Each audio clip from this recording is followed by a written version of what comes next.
한국인 10명 중 8명이 이사할 때 처음 받은 견적보다 더 많은 돈을 냅니다. 평균 추가 비용이 얼마인지 아세요? 30만 원입니다. 어떤 분들은 100만 원 넘게 더 내신 분도 있어요. 근데 대부분은 그냥 내요. 왜냐고요? 짐이 트럭에 실려 있으니까요.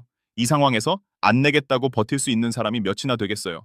저는 이사업계에서 5년 동안 일했습니다. 포장이사 팀장까지 했어요. 근데 이 업계 그만두고 나서 결심했습니다. 이건 알려야겠다고요. 왜냐면 저도 당했거든요. 아이러니하죠. 업계에서 일했던 사람이 자기 이사할 때 당했다니까요. 그때 깨달았어요. 아, 이건 정말 알아야만 안 당하는 구조구나. 여러분 이사 자주 하세요? 아마 인생에서 손에 꼽을 거예요. 많이 해봤자 10번? 근데 이사업체 직원들은 하루에 몇 번씩 해요. 일주일이면 수십 번이에요. 이 정보 격차가 뭘 의미하는지 아시겠죠? 여러분이 뭘 모르는지, 어디서 돈을 더 뜯을 수 있는지 그들은 너무 잘 알고 있어요. 오늘은 제가 업계에서 직접 보고 겪었던 것들을 전부 말씀드릴 겁니다. 견적 받을 때, 이사 당일, 그리고 이사 끝나고 나서 이 세 단계에서 여러분이 바가지 쓰는 순간들이 있어요. 끝까지 보시면 다음 이사 때 최소 수십만 원은 아끼실 겁니다. 아니 진짜로요. 이건 제가 장담합니다.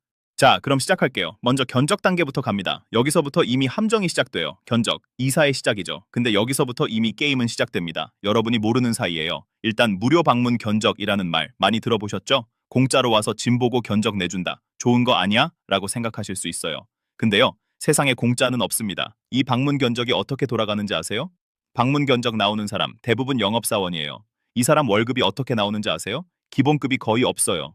계약 성사시키면 수수료 받는 구조예요. 자, 그럼 이 사람 입장에서 생각해 보세요. 견적을 낮게 부르면 계약은 되겠죠. 근데 나중에 현장에서 문제가 생기면 그건 자기 책임이 아니에요. 현장 기사들 몫이거든요. 그러니까 일단 계약부터 따내는 게 이 사람들한테는 제일 중요해요. 근데 여기서 함정이 있어요. 견적을 낮게만 부르면 경쟁에서 이기겠죠. 근데 그러면 회사가 손해잖아요. 그래서 어떻게 하냐면 견적서에 빠진 항목을 만들어놔요. 일부러요. 특수작업비 별도, 사다리차 별도, 에어컨 탈착 별도 이런 문구 작게 들어가 있는 거 보신 적 있으실 거예요. 이게 다 나중에 추가로 붙는 돈이에요. 제가 현장에서 본 케이스 하나 말씀드릴게요. 한 고객분이 80만 원에 계약하셨어요. 근데 당일 되니까 추가 비용이 50만 원이 붙었어요. 사다리차 15만 원, 에어컨 2대 탈착 20만 원, 장롱분해 조립 15만 원. 고객분이 화내셨죠? 당연히요. 근데 영업사원은 이미 수수료 받고 사라진 뒤에요. 현장 기사들이 욕먹는 거죠. 이게 이 업계의 구조예요. 그럼 또 다른 수법 알려드릴게요. 집 물량 부풀리기예요. 방문 견적 올 때 집 안을 쭉 둘러보잖아요. 그러면서 5톤이요, 2.5톤이요 이렇게 말해요. 근데 이 톤수가 정확한 기준이 있는 게 아니에요. 사람마다 달라요. 어떤 영업사원은 2.5톤이라 하고 어떤 사람은 같은 짐 보고 5톤이라 해요. 왜 그러냐고요? 톤수 높게 잡으면 견적이 올라가니까요. 여기서 웃긴 게 뭔지 아세요? 실제로 이사 가보면 트럭에 공간이 남아요. 5톤이라더니 왜 이렇게 널널해? 이런 경험 해보신 분 계실 거예요. 그게 바로 물량 부풀리기 당하신 거예요. 근데 이미 돈 낸 다음이니까 어쩌겠어요. 자, 그럼 어떻게 해야 하냐? 견적 받을 때 반드시 해야 할 질문 3가지 알려드릴게요. 첫 번째, 이 견적서에 모든 비용이 다 포함된 거 맞죠? 당일 추가 비용 없는 거 맞죠? 라고 물어보세요. 그리고 이 대답을 녹음해 두세요. 카톡이면 문자로 남기세요. 이게 나중에 증거가 돼요. 두 번째, 사다리차, 에어컨, 가구 분해 조립 다 포함이죠? 라고 구체적으로 물어보세요. 애매하게 네, 다 포함이요 라고 하면 견적서에 명시해 주세요 라고 하세요. 글로 안 남으면 없는 거예요. 세 번째, 견적은 최소 3군데 이상 받으세요. 근데 그냥 가격만 비교하지 마시고 견적서 항목을 비교하세요. A 업체는 80만 원인데 사다리차 별도, 법체는 100만 원인데 전부 포함. 이러면 B가 더 나은 거예요. 숫자만 보면 안 돼요. 여기까지가 견적 단계예요. 근데 진짜 문제는 지금부터입니다. 이사 당일, 현장에서 벌어지는 일들. 이건 진짜 말씀드리기 좀 그런데 그래도 알려드릴게요. 이사 당일이에요. 아침부터 정신없죠. 짐 싸느라 밤새고 긴장되고 빨리 끝내고 싶고 이 상태에서 냉정한 판단을 할 수 있을까요? 솔직히 어려워요. 그리고 업체들은 이걸 너무 잘 알아요. 자, 이사 기사들 도착합니다. 집 안 한번 쭉 둘러보더니 이런 말 해요. 사장님, 이거 견적이 없는데요. 이 한마디, 이사 당일 가장 많이 듣는 말 중 하나예요. 그리고 이 순간부터 추가 비용이 붙기 시작해요. 이 장롱 분해해야 나가는데 분해 조립비 따로예요. 베란다 통해서 빼야 하는데 사다리차 불러야 해요. 이 피아노는 얘기 안 하셨잖아요. 특수 물품이에요. 이런 말들이요. 근데 여러분 입장에서 생각해 보세요. 짐이 이미 반쯤 실렸어요. 여기서 그럼 안 할게요 라고 할 수 있어요? 못해요. 그냥 울며 겨자 먹기로 내는 거예요. 이게 우연일까요? 아니에요. 이건 시스템이에요. 아까 말씀드렸잖아요. 영업사원이 일부러 견적서에 빼놓는 항목들이 있다고요. 그게 여기서 터지는 거예요. 영업사원은 계약만 따면 돼요. 현장에서 추가 비용 받는 건 기사들 몫이에요. 기사들도 이 추가 비용에서 수당받는 경우가 많아요. 그러니까 당연히 뜯으려고 하죠. 사다리차 얘기 좀 해볼게요. 이거 진짜 돈 되는 항목이에요. 사다리차 한 번 부르면 보통 10만 원에서 20만 원 사이예요. 근데 이게 꼭 필요한 경우가 있고 아닌 경우가 있어요. 엘리베이터 있는 아파트인데도 사다리차 불러야 해요 라고 하는 경우 있어요. 왜요? 엘리베이터로 나르면 시간이 오래 걸리니까요. 기사들 입장에서는 빨리 끝내고 다음 건 가야 하거든요. 근데 그 시간 아끼는 비용을 여러분이 내는 거예요. 물론 진짜 사다리차가 필요한 경우도 있어요. 엘리베이터에 안 들어가는 큰 가구, 좁은 계단통, 고층인데 엘리베이터 예약이 안 되는 경우, 이럴 땐 어쩔 수 없어요. 근데 중요한 건 이게 진짜 필요한지 아닌지 여러분이 판단하기 어렵다는 거예요. 그러니까 기사가 필요해요라고 하면 그냥 믿게 돼요. 여기서 꿀팁 하나요. 견적받을 때 사다리차 필요하면 미리 말씀해 주세요. 당일 추가는 안 됩니다 라고 못 박아 두세요. 문자로요. 이렇게 해두면 당일 갑자기 사다리차 얘기 꺼내기 어려워져요. 자, 여기서 진짜 중요한 얘기 합니다. 짐 파손이에요. 이사하다 보면 뭔가 깨지거나 긁히는 거 피할 수가 없어요. 문제는 이걸 어떻게 처리하느냐예요. 일단 원칙을 말씀드릴게요. 파손이 발생하면 그 자리에서 바로 확인하고 사진 찍어야 해요. 기사한테 이거 파손됐네요 라고 말하고 인정하는 말을 녹음해 두세요. 왜냐면요. 이사 끝나고 나중에 발견하면 그건 우리 책임 아닌데요? 원래 그랬던 거 아니에요? 라고 나와요. 증명하기 진짜 어려워져요. 현장에서 기사가 파손을 인정하면 바로 금액 협의하세요. 이거 얼마 보상해 주실 거예요? 라고요. 애매하게 나중에 회사에 얘기할게요 라고 하면 안 돼요. 회사에 얘기하면 책임 떠넘기기 시작해요. 현장에서 해결하는 게 제일 깔끔해요. 그리고 기사님 식사비, 팁 얘기 잠깐 할게요. 이거 민감한 주제인데 솔직히 말씀드릴게요. 원칙적으로 팁은 안 주셔도 돼요. 이미 이사 비용에 인건비 다 포함돼 있거든요. 근데 현실은요. 팁 주면 확실히 더 신경 써요. 짐도 더 조심히 다루고 배치도 더 적극적으로 해줘요. 이건 뭐 어쩔 수 없는 인지상정이에요. 근데 주의하실 게 있어요. 어떤 기사들은 식사비 조묘라고 먼저 말하는 경우가 있어요. 심지어 원래 5만 원씩 주시는데 라고 하는 경우도 있어요. 이건 아니에요. 요구하는 건 안 주셔도 돼요. 여러분이 자발적으로 주시는 거랑 요구해서 주는 거랑은 완전히 달라요. 정리할게요. 이사 당일 바가지 안 쓰려면 이것만 기억하세요. 첫째, 이거 견적에 없는데요 라는 말 나오면 견적서 꺼내서 확인하세요. 문자로 받아놓은 거 있으면 보여주세요. 증거 있으면 말이 달라져요. 둘째, 파손 발생하면 그 자리에서 사진 찍고 기사 인정받고 금액 협의하세요. 미루면 손해예요. 셋째, 팁은 자율이에요. 요구하면 안 주셔도 돼요. 근데 서비스 좋으면 주시는 것도 나쁘지 않아요. 그건 여러분 선택이에요. 여기까지가 이사 당일이에요. 근데요, 여기서 끝이 아니에요. 이사 끝나고 며칠 지나서 발견되는 문제들. 이게 진짜 골치 아파요. 그리고 업체들이 책임 회피하는 수법이 또 있어요. 이건 다음에서 말씀드릴게요. 이사 끝났습니다. 휴, 드디어 끝났다. 이제 짐 정리만 하면 되겠네. 이렇게 생각하시죠? 근데요, 진짜 문제는 여기서 터지는 경우가 많아요. 짐 정리하다가 발견해요.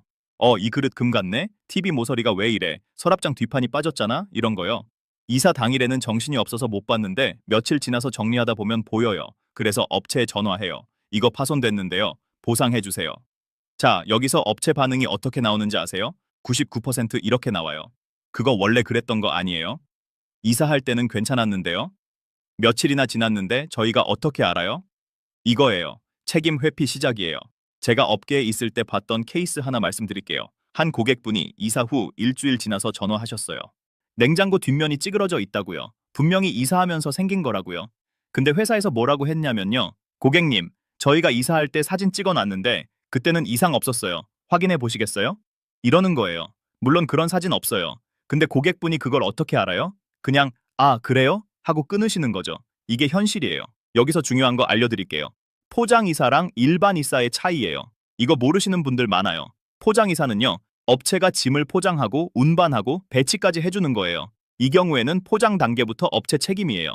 그래서 파손되면 원칙적으로 업체가 보상해야 해요. 근데 일반 이사는 달라요. 고객이 직접 포장하고 업체는 운반만 하는 거예요. 이 경우에는요. 포장 잘못해서 깨진 거 아니에요? 저희는 운반만 했는데요? 라고 빠져나갈 구멍이 생겨요.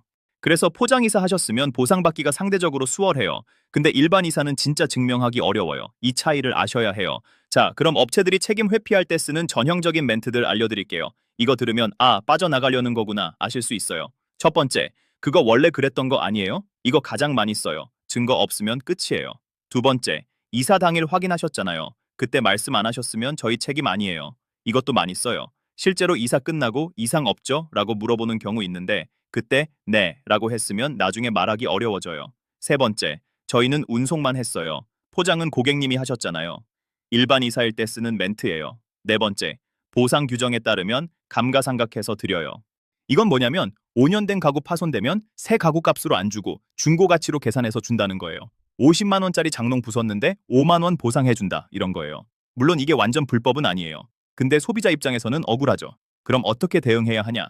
이건 진짜 아는 사람만 아는 건데요. 알려드릴게요. 첫째, 이사 전에 값비싼 물건들 사진 찍어두세요. 가전제품, 고가 가구 이런 거요. 앞, 뒤, 옆, 모서리까지요. 날짜 나오게요. 이게 이사 전 상태 증거가 돼요.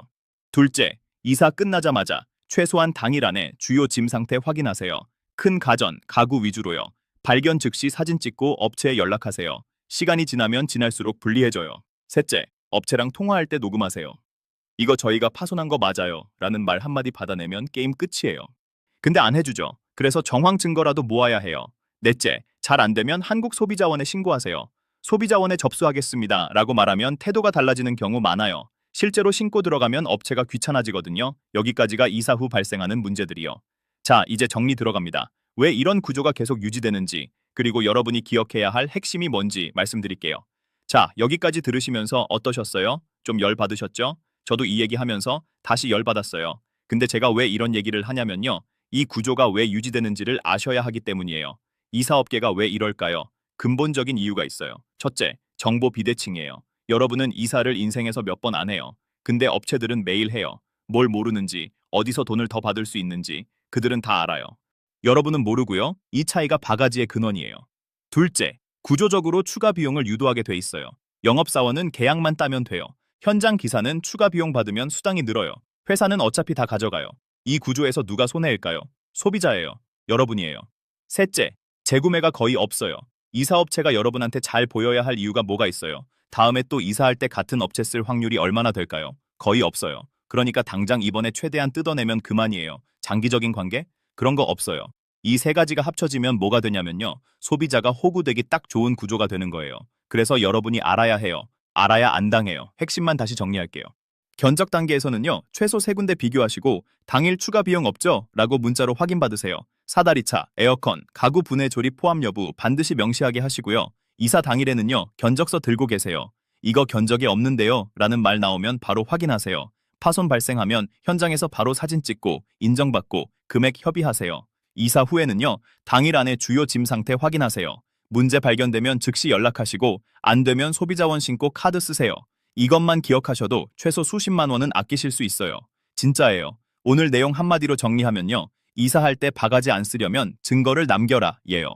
문자로, 사진으로, 녹음으로, 말로만 하면 없는 거예요. 글로 남아야 증거가 돼요. 이것만 기억하세요. 여러분, 저는 이 업계에서 5년 일했어요. 좋은 기사님들도 많아요. 정말 친절하고 꼼꼼하게 해주시는 분들 많아요. 근데 구조가 그래요. 구조가 소비자한테 불리하게 돼 있어요. 그래서 여러분이 무장하셔야 해요. 알아야 안 당하고 준비해야 제대로 된 서비스 받을 수 있어요. 다음에 이사하실 때 오늘 영상 다시 한번 보세요. 견적 받기 전에요. 그리고 주변에 이사 앞둔 분 계시면 이 영상 공유해주세요. 진짜 도움될 거예요. 내부자들 채널에서는 앞으로도 각 업계에서 소비자들이 모르면 당하는 것들 계속 알려드릴 거예요. 다음 영상은 더 충격적인 주제 들고 올게요. 궁금하시면 구독이랑 알림 설정 해두시고요. 오늘 영상 여기까지입니다. 여러분 다음 이사 때는 절대 호구되지 마세요. 이제 아시잖아요. 감사합니다.